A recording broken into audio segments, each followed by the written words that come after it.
Last day here in Colombia. It's a little cloudy today, unfortunately, so not able to hit the beach in the morning, kind of like I wanted to. Yesterday there was a bit of a thunderstorm, so you can see the rain, the wind, I should say. Oh, I'm stuck. And a lot of people are thinking, you probably heard or seen a lot of talk about that there's going to be a housing collapse. The housing market's going to collapse, that 50% off on houses and stuff like that. I've seen a lot of YouTubers talking about this, and a lot of people who should know better when it comes to economics, and people are forecasting that there's going to be a housing collapse very similar to what happened in 2008. And the reality is that is not the case. The 2008 housing collapse was initiated by the left when they issued ninja loans. There were people who didn't have jobs and they were getting loans for houses. That's not happening.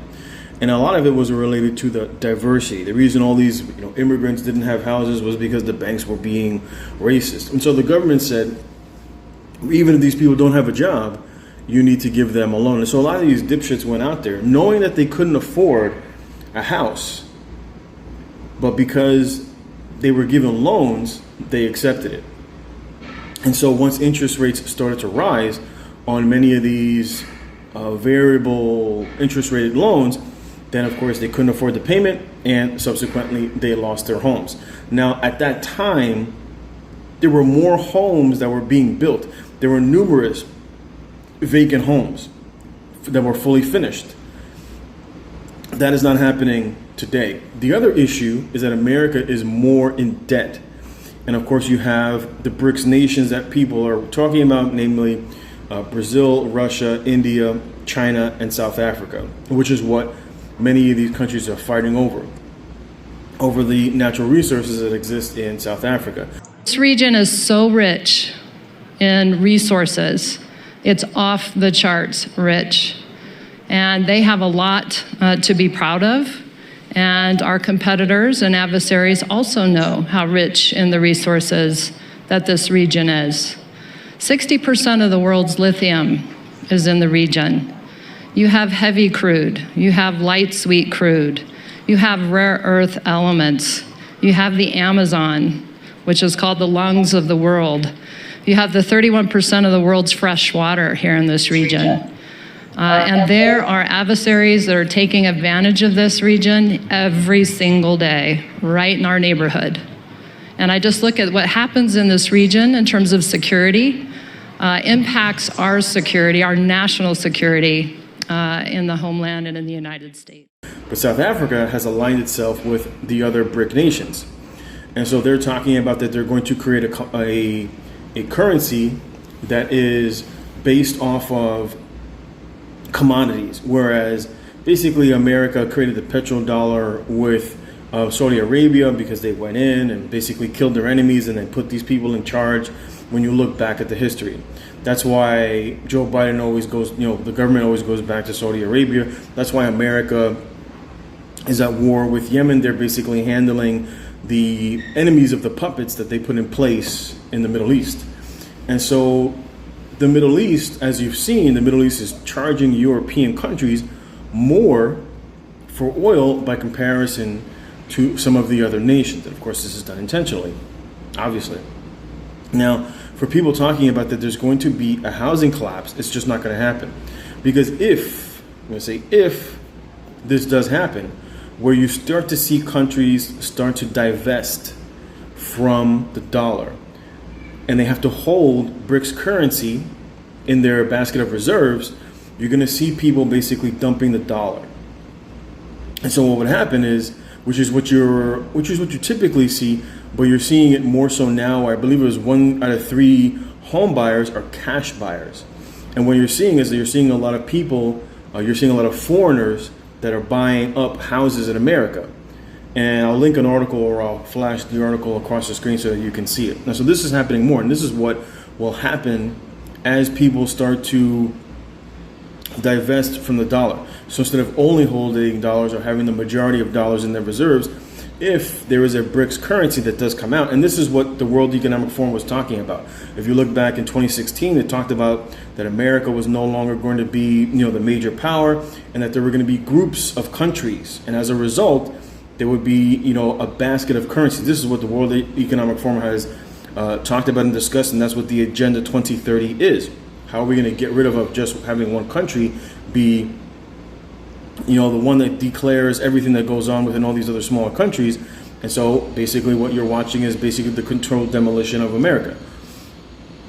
And then introducing a new currency. And even, I believe, not too long ago, when I was watching Chairman Powell said the exact same thing, where he said that we could have more than one world reserve currency. And so if it is going to be the BRICS nations, what you would see hyperinflation in America, not deflation, because all those dollars and all that debt that is denominated in dollars that is overseas, which is what a lot of these other countries do, it will come back because people are going to want to use those dollars for something, right? This is what happens, like, for example, when a lot of preppers make all these videos talking about how the supply chain is disrupted and there are going to be shortages, and they tell you to go out there and buy more stuff, buy more food, buy more rice, buy more whatever, that causes a hyperinflationary spiral, because people will start to realize that the currency that they're holding, the items that they want to buy, if they wait, they're going to go up. And so what do people quickly do is they take their currency and then they turn it into something tangible, right? They'll either buy tools or they'll buy whatever, right? People are buying food because they believe that there's going to be a food shortage, and it basically becomes a self-fulfilling prophecy. And this is what happens when you have to divest from dollars into another currency. People will want to take those dollars that they realize will be worth less in the future, and they'll want to turn that into tangible assets, namely real estate.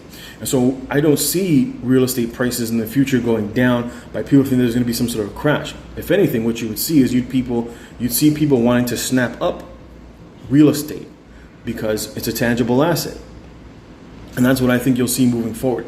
People will want to trade their dollars like you're seeing Americans do right now, right? Americans believe that there's going to be a shortage. Americans believe that the price of food is going to continue going up, which it is. You're not going to see inflation go down.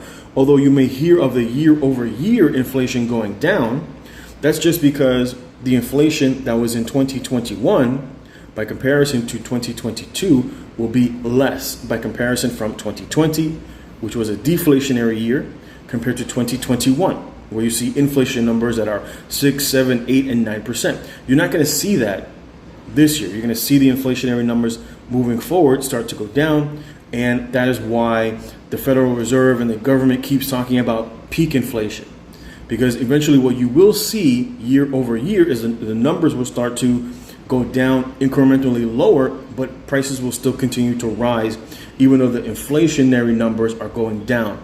And that's just because the numbers rapidly grew so quickly by comparison. And so it's just like, for example, if you were a salesperson and you did really great in 2020, right? So from 2020 to 2021, your numbers went up dramatically.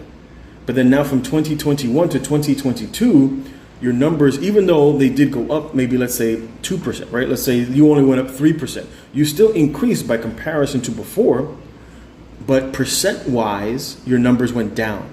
And so it will trick people into thinking that inflation is going down, but prices will continue to rise. And so that's why I don't believe that you will see the housing crisis that many people are forecasting.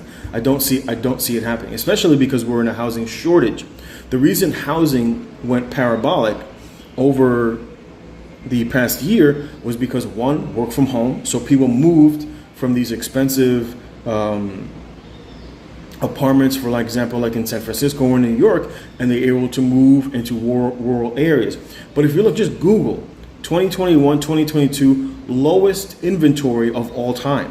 So obviously you have very small inventory, and you have a lot of people that are trying to move. So you have a low supply and a high demand. And what does that do? It causes prices to rise. And so yes, as a percentage, it looks amazing, but the numbers are so low, that's why you see it. And I don't perceive more people going to be selling their homes unless we see, rampant unemployment, which we don't have. We have more jobs available than there are people to fill those jobs. And if we were going to see rampant unemployment, why would America be importing all of these immigrants? Because if we were going to see unemployment, all you would be doing is taking all these immigrants in, increasing the number of available people who are there for looking for work, and then crashing the economy. You would just have more people who would be dependent on the government. Now that might be the way they want to go, but that doesn't sound like a smart idea. It doesn't sound like a smart plan to do. Now what that would do is it would crash labor prices, because you'd have more people. You'd have more people who are looking for work, and so what does that do to the price of labor, right? Brings the price of labor down. But we already have more jobs available than there are available people. So I don't perceive that to be happening. Anyway, I'm going to leave you here. Leave your comment below. Thanks for watching, and I'll check you next time.